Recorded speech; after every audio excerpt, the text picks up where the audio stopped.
Hi, my name is Gautam, and I actually stay in Malkajgiri itself. Like, I had this back pain. It's been 1.5 years. I have tried many treatments like chiropathy, oil massage, physiotherapy especially, but it didn't work out as much like what I expected.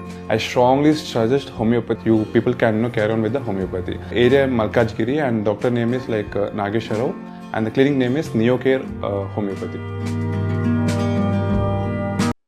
శ్రీమాత్రే నమ. జయ గురు దత్తాత్రేయ నమ. ఈ వీడియోలో మనం మిథున రాశి వారికి 2026 నూతన సంవత్సర ఫలితాలు తెలుసుకునే ప్రయత్నం చేద్దాం. ముందుగా మీ యొక్క ప్లానింగ్స్, ఉద్యోగ సంబంధించిన విషయాలు, ఇతర విషయాల్లో ప్లాన్ చేసుకోవడానికి ఈ నూతన సంవత్సరాలు మీకు ఉపయోగపడతాయి. ఉగాది వచ్చినప్పుడు ఆ ఫలితాలు ఇంకా డెప్త్గా తెలుసుకుందాం. ప్రస్తుతం 2026 సంవత్సరంలో 4 ప్రధాన గ్రహాలైనటువంటి రాహు, కేతువు, శని, గురువుల యొక్క సంచారం ఆధారంగా ఏమి జరగబోతుంది, ఏమి జరుగుతుంది అన్నది చెప్పడం జరుగుతుంది. ముందుగా శని భగవానుడు ఈ సంవత్సరం అంతా కూడా మీకు దశమ స్థానంలో సంచరించడం జరుగుతుంది. ఇది ఒక విధంగా ఉద్యోగం, మన కర్మస్థానం కాబట్టి ఏవైనా రెస్పాన్సిబిలిటీసు, చేయవలసినటువంటి బాధ్యతలు ఈ సమయంలో మీరు నెరవేర్చడం జరుగుతూ ఉంటుంది.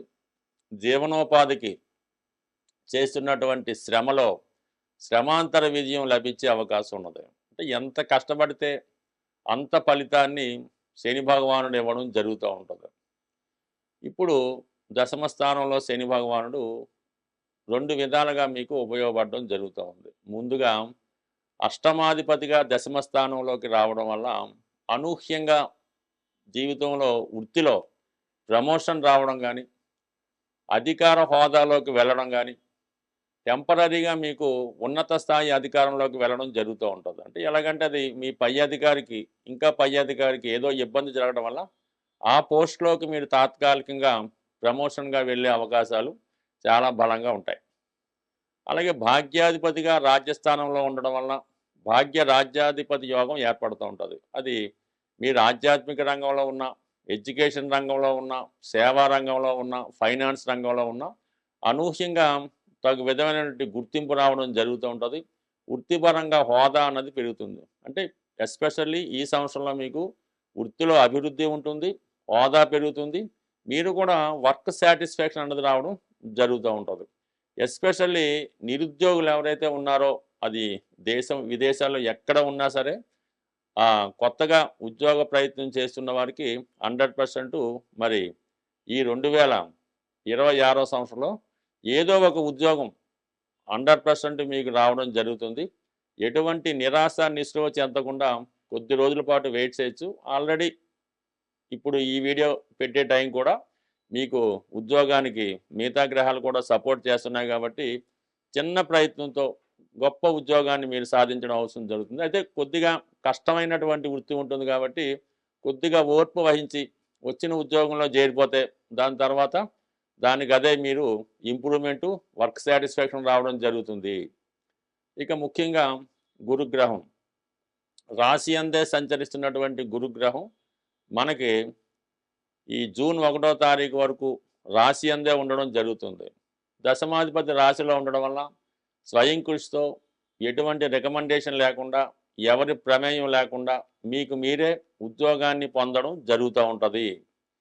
దాని తర్వాత ఏంటంటే వివాహ సంబంధించిన విషయాల్లో గత కొంతకాలంగా ఏదో కారణంగా ఎడబాటులో ఉన్నటువంటి భార్యాభర్తలు ఒకే చోటికి రావడం జరుగుతూ ఉంటుంది. వారిద్దరి మధ్య పరస్పర అవగాహన రావడం జరుగుతూ ఉంటుంది. అలాగే నూతన వివాహ ప్రయత్నాలు చేస్తున్న వారికి కూడా అనుకూలమైనటువంటి భార్య రావడం జరుగుతూ ఉంటుంది. సో అందువల్ల ఏంటంటే మీరు వివాహ ప్రయత్నాల్లో మీకు అనుకూలమైన భార్య రావడానికి ఈ సమయంలో, అంటే మీరు జూన్ 1వ తారీఖు లోపల వివాహం కనుక చేసుకున్నట్టే చాలా అనుకూలంగా ఉంటుంది. అంటే ఈ జ్యోతిష శాస్త్ర ప్రకారం పెద్ద టెక్నిక్ ఏంటంటే రాష్ట్రాధిపతి సప్తమంలో ఉంటే జాతకుడు భార్యకి లొంగి ఉంటాడు. అదే సప్తమాధిపతి లగ్నం అందు ఉంటే భార్య జాతకుడికి చెప్పు చేతుల్లో ఉంటుందన్నమాట. ఇప్పుడు అది జరగబోతుంది అదే. ఇక జూన్ 1 నుంచి గురువు ధనస్థానంలోకి ఉచ్చ స్థానంలోకి రావడం వల్ల కుటుంబ సభ్యుల సంఖ్య పెరిగే అవకాశం ఉన్నది. అంటే సంతానం కొరకు ఎదురు చూస్తున్నటువంటి వారికి సంతానం కలుగుతుంది నెంబర్ 1. గతంలో మీ కుటుంబం నుంచి విడిపోయి ఎక్కడో దూరంగా ఉన్నటువంటి మీ కుటుంబ సభ్యులు తిరిగి మళ్ళా మీ కుటుంబంలో కలుసుకోవడం జరుగుతుంది. అంటే కలుసుకోవడం కూడా ఎలా ఉంటదంటే వాళ్ళేమి ఇబ్బంది పడో, నష్టపోయో కాదు. మంచి హోదా కలిగి బాగా ఇంప్రూవ్‌మెంట్ అయ్యి మీ కుటుంబానికి సహకరించే విధంగా మళ్ళా మీ కుటుంబంలో జాయిన్ అవ్వడం జరుగుతూ ఉంటది. ఏదో ఒక శుభకార్యం మీ గృహంలో జూన్ 1 నుంచి అక్టోబర్ 30 మధ్యలో జరిగే అవకాశం ఉంటుంది. అలాగే మీ యొక్క ఆదాయం కూడా పెరుగుతూ ఉంటది. దశమాధిపతిగా ధనస్థానంలో ఉండడం, వృత్తిలో ప్రమోషన్ ద్వారా డబ్బు ఆదాయం పెరుగుతూ ఉంటది. లేదంటే మీ భార్య, లేదంటే మీ జీవిత భాగస్వామి మీకు ఆర్థిక పరంగా సహకరించడం వల్ల, మీ కుటుంబ విషయాల్లో చాలా వరకు సహకరించడం వల్ల కొంతవరకు ఈ అనుకూలత ఏర్పడుతుంది. ఇంచుమించుగా అక్టోబర్ 30 తర్వాత గురువు సింహరాశిలో తృతీయ స్థానంలోకి ప్రవేశించడం కూడా చాలా వరకు జాతకుడికి మంచి మిత్రులు, స్నేహితులు లభిస్తూ ఉంటారు. అయితే రాహు 9వ స్థాన సంచారం వల్ల ఎవరైతే media, cinema, TV, anchoring, journalism రంగాల్లో ఉన్నారో వారికి కొత్త కొత్త అవకాశాలు రావడం జరుగుతుంది. కొత్త కొత్త అధునాతన యంత్రాలు ఉపయోగించి మీ టెక్నాలజీని ఇంప్రూవ్ చేసుకుని మిమ్మల్ని అంటే కొత్తగా మీ యొక్క టాలెంట్ ప్రదర్శించుకోవడం జరుగుతూ ఉంది. బట్ ఏదైనా మిథున రాశి వారికి ప్రధాన గ్రహాలు సంపూర్ణంగా సహకరించడం వల్ల చాలా వరకు ఈ 2026లో మీ జీవితం ఒక సెటిల్మెంట్‌కి, ఒక గొప్ప మార్పుకి కారణమవుతుంది. స్వస్తి. శ్రీమాత్రే నమః. ముఖ్యంగా 2026 సంవత్సరంలో ఈ పరిహారాల విషయంలో ప్రధానంగా ఏంటంటే 2/6/26 కాబట్టి శని యొక్క ప్రభావం ఈ 2026 సంవత్సరంలో ఎక్కువగా ఉండడం జరుగుతూ ఉంటది.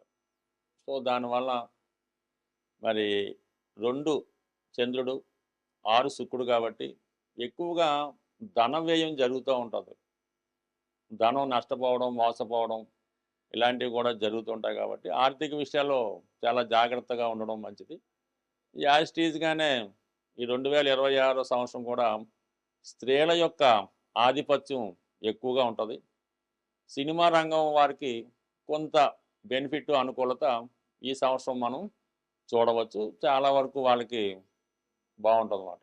అయితే ఈ పరిహారాల విషయంలో ముఖ్యంగా మనం ప్రతి వీడియోలో మీకు ఈ గ్రహాలకు సంబంధించిన పరిహారాలు చేసుకోమని చెప్పడం జరిగింది కదా! ఈ 2026 వరకు.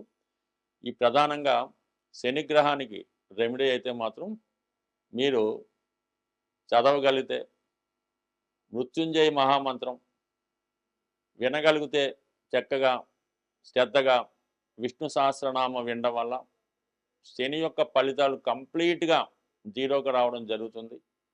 అలాగే వీలైతే ఏదైనా ఒక శనివారం రోజు శివాలయంలో ఉన్నటువంటి నవగ్రహాల్లో శని భగవానుడికి తైలాభిషేకం చేయించుకోవడం, ఆ రోజంతా కూడా నియమంగా ఉండవలసి ఉంటుంది.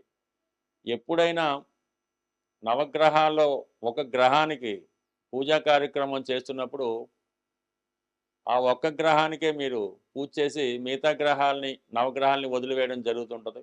దానివలన మిగతా గ్రహాల యొక్క ఆగ్రహానికి గురవుతూ ఉంటారు. కంప్లీట్‌గా మీరు ఏ గ్రహానికి పూజ చేయించుకున్నా ఎక్కువగా శనికి చేయించుకుంటారు కాబట్టి ముందుగా నవగ్రహాలు 9 గ్రహాలకి విధి విధానంగా పూజ చేయించి ఫైనల్‌గా శని భగవానుడికి తైలాభిషేకం ఇవన్నీ చేసిన తర్వాత మళ్ళా ఏం చేయాలి? మళ్ళా శని భగవానుడు ఏదైతే తైలాభిషేకం చేయించారో దాన్ని మళ్ళా శుభ్రంగా వాటర్‌తో శుభ్రంగా కడిగేసి మళ్ళా 9 గ్రహాలకి పూజ చేయడం వల్లే సంపూర్ణంగా ఆ గ్రహాల ఫలితాలు మీకు వస్తాయి తప్ప ఏదో తూతూ మంత్రంగా మీరు అక్కడ ఉన్నటువంటి ఒక కప్పుతో ఆయిలు శని భగవానుడి మీద పోసేయటం, కొన్ని నువ్వులు అక్కడ వేసేయడం, వారి మీద ఇంకోటి పోయడం, ఈ విధంగా చేయడం వల్ల అయితే ఫలితం అయితే ఉండదు. జాగ్రత్తగా, శ్రద్ధగా చేస్తేనే ఆ ఫలితం రావడం జరుగుతుంది. ఇది కంప్లీట్‌గా ప్రతి ఒక్కరూ గమనించవలసినటువంటి విషయం. ఈ విధంగా మీరు ఆ నవగ్రహాలను ఆరాధించడం వల్ల కంప్లీట్‌గా మీకు శనిగ్రహ అనుగ్రహం లభిస్తూ ఉంటుంది. ఇక రాహుగ్రహానికి మాత్రం కంప్లీట్‌గా మీరు మీ ఆలోచనల నుంచి, వ్యసనాల నుంచి, క్యారెక్టర్ నుంచి బయటపడితేనే మీకు రాహు అనుకూలించడం జరుగుతూ ఉంటుంది. ఏమాత్రం ఇతరులను చూసి అసూయపడినా, వారి ఐశ్వర్యాన్ని చూసి మనకి ఇబ్బంది కలిగినా, పక్కవాడు అభివృద్ధి చూసి ఓర్వలేకపోయినా కంప్లీట్గా రాహు మిమ్మల్ని కాల్చివేయడం జరుగుతుంటుంది. అది ఒక పాము విషంలాగా మిమ్మల్ని దహించడం జరుగుతూ ఉంటుంది. అందువల్ల మిమ్మల్ని మీరు సంస్కరించుకుంటూ పక్కవాడి గురించి పట్టించుకోకుండా ఒక నిజాయితీ అయిన మార్గంలో మీరు ఎదుగుతూ ఎటువంటి బలహీనతలకి వ్యసనాలకి లొంగకుండా ప్రభుత్వం ఇచ్చిన మనం ఎక్కడ ఉంటున్నామో అక్కడ ఉన్నటువంటి ప్రభుత్వానికి ఆ దేశ ఆచారాలకి మీ మతం యొక్క ఆచారాలకి రెగ్యులర్గా కట్టుబడటం వల్ల అలాగే స్వచ్ఛమైనటువంటి నిజాయితీ జీవితం గడపడం వల్ల రాహు మీకు అనుగ్రహించి చాలా ఉన్నత శిఖరాలకు తీసుకెళ్ళడం జరుగుతూ ఉంటుంది. అంటే రాహు ఇచ్చినటువంటి ఐశ్వర్యం ఏ గ్రహం కూడా మీకు ఇవ్వలేదు. అది ఎంత ఐశ్వర్యం ఇచ్చినా కూడా దాన్ని మీరు సద్వినియోగపరిచి సక్రమ మార్గంలో పెట్టుకుంటేనే అది నిలబడుతుంది. లేని పక్షంలో వివిధ మార్గాల ద్వారా సంపాదిస్తే చివరికి పట్టుబడడం, కుటుంబ సభ్యులచే యావగించుకోవడం, చివరి జీవితం జైల్లో గడపడం కూడా జరుగుతూ ఉంటుంది. ఇది ఖచ్చితంగా గమనించండి. మరి కేతు గ్రహానికి మీరు ఎంత నిరాడంబరంగా ఉంటే అంత అనుకూలిత వస్తుంది. ఎప్పుడూ నిరంతరం విఘ్నేశ్వరుని ఆరాధించడం, విష్ణు సహస్రనామాన్ని వినడం, సింపుల్ లైఫ్ మాట. బట్టల విషయంలో కానీ, చెప్పుల విషయంలో కానీ, వాహన విషయంలో కానీ ఎంత సింపుల్గా మీరు జీవన విధానాన్ని సాగిస్తే కేతుగ్రహం మీకు అంత ఐశ్వర్యాన్ని ఇవ్వడం జరుగుతూ ఉంటుంది. ఇది కేతు సింపుల్గా అనుగ్రహిస్తూ ఉంటాడు అన్నమాట. గణపతికి గణపతి హోమం ద్వారా నిరంతరం గరికతో అర్చన చేయించుకోవడం ద్వారా కంప్లీట్గా చిన్నపిల్లల్ని మీరు స్వీట్స్ ఏదైనా వాళ్ళని సంతృప్తిపరిచినా కూడా కేతువు యొక్క అనుగ్రహం పొందుతూ ఉంటారు. ఇంకా ది బెస్ట్ రెమెడీ ఏంటంటే మీరు ఏదైనా చుట్టుపక్కల పిల్లులు అయి ఉంటే మీరు పిల్లుల్ని పెంచుతున్న ఆ పిల్లులకి చక్కని పాలు పెట్టడం వల్ల కూడా కేతుగ్రహ అనుగ్రహం మీకు లభిస్తూ ఉంటుంది. ఇక గురుగ్రహ అనుగ్రహం అన్నది కంప్లీట్గా గురువుల్ని సేవించడం వల్ల భగవద్గీత, రామాయణం, మహాభారతం లాంటి గ్రంథాలు చదవడం వల్ల, పురాణంలో ఉన్నటువంటి ఇతిహాసాలు చదవడం వల్ల వస్తూ ఉంటుంది. అలాగే ప్రముఖులు చెప్పినటువంటి ప్రవచనాలు వినడం ద్వారా కూడా గురుగ్రహ అనుగ్రహం మీకు లభించడం జరుగుతుంది. ఎవరైతే మీకు విద్య నేర్పారో ఆ విద్య నేర్పినటువంటి గురువుని ఆశ్రయించి ఆ గురువుకి లోటు లేకుండా చూడడం వల్ల కూడా గురుగ్రహ అనుగ్రహం లభిస్తూ ఉంటుంది. సమస్త నవగ్రహాల మీకు అనుకూలంగా ఉండాలంటే మీరు ఒక గోవుని పెంచడం వల్ల అయితేనే, గోవుకి సేవ చేయడం వల్ల అయితేనే వాటి యొక్క మొత్తం గ్రహాలు మీకు అనుకూలంగా సర్వదేవతలు అనుగ్రహం పొందుతారు.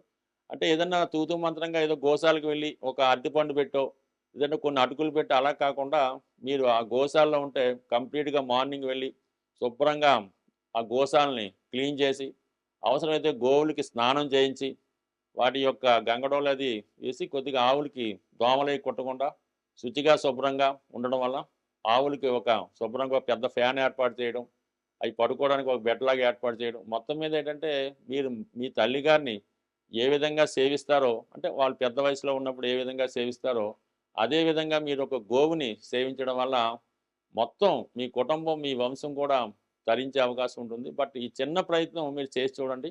అయితే చేసిన రోజు నుంచే ఫలితం అయితే ఎప్పుడు కూడా రాదు.